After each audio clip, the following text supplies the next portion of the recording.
Parfois, vous rencontrez des gens avec qui vous avez des relations de mougoulis, de bibouane, de niassement. Et après cela, votre vie n'est plus la même, qu'importe ce qu'on fait. Peut-être derrière ces gens se trouve ce rituel-ci que je m'en vais vous expliquer présentement. Je vous invite à liker la vidéo, à partager et à commenter, histoire de la faire monter parce que ça peut sauver des vies.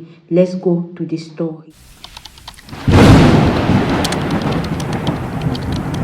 Quand j'ai rencontré mon mari, lui et moi, nous avons décidé fidélité. Nous avons décidé que personne ne se mettrait jamais entre nous et les personnes qui le feront paieront le prix fort. Alors, après notre mariage, mon mari et moi, on a décidé de faire un rituel de sang avec des pitons. C'était très simple. Nous sommes allés chez un féticheur. On a pris 2 pitons, un piton mâle pour moi et un piton femelle pour mon mari. Alors quand on les a mis, on les a réunis dans un vase et on a fait ceci ici, le liquide rouge là est sorti. Et pendant que ça sortait, mon mari et moi on prononçait les phrases suivantes.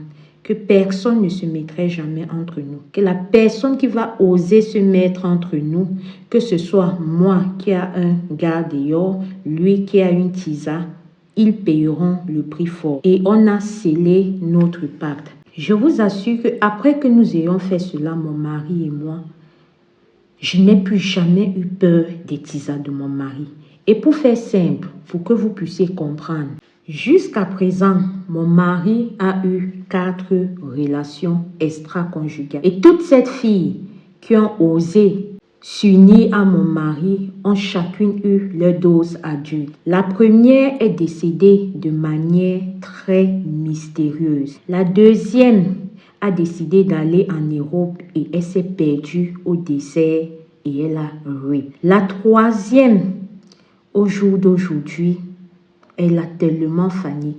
Une jeune fille d'à peine 20 ans, mais quand vous regardez cette fille, elle ressemble à une mère de 90 ans. La quatrième, elle a osé tomber enceinte de mon mari. Son enfant, quand elle a accouché, a été donné en sacrifice à nos pitons. C'est ainsi que, depuis que j'ai fait ce pacte avec mon mari, aucune tisane de mon mari ne me fait peur. Je sais que vous allez parler en commentaire, dire que je n'ai pas de cœur, mais nous sommes fatigués que des filles viennent prendre nos maris. Nous sommes fatigués de cette tisane-là. C'est le meilleur moyen que j'ai trouvé de pouvoir protéger mon foyer, mon mari et moi. À toutes ces filles qui ont fait de leur habitude de sortir avec le mari des gens, sachez qu'il y a plusieurs personnes comme moi dehors.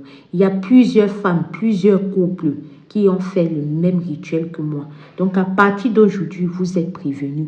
N'allez pas dire qu'on ne vous a pas prévenu. Si j'ai tenu à partager mon histoire, c'est parce que, d'un côté, je suis fatiguée de voir cette petite fille à fleur de l'âge venir porter ce qui les dépasse. Parce que elles ont cherché les maris des gens. Parce que elles cherchaient des financements. Cherchez vos petits copains de vos âges. Apprenez à les soutenir et à vous contenter du peu qu'ils vous donnent.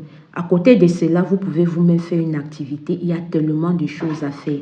Laissez les maris des gens parce que là, c'est un terrain qui est miné. Shalom. Donc la famille, en ce jour de Saint-Valentin, j'espère vraiment que cette vidéo va vous apprendre. Il y a certaines personnes là, il y a certaines femmes qui font des trucs avec leur mari. Quand toi la tisature vient là, ça cale sur ton cou. Donc c'est un peu ça comme ça.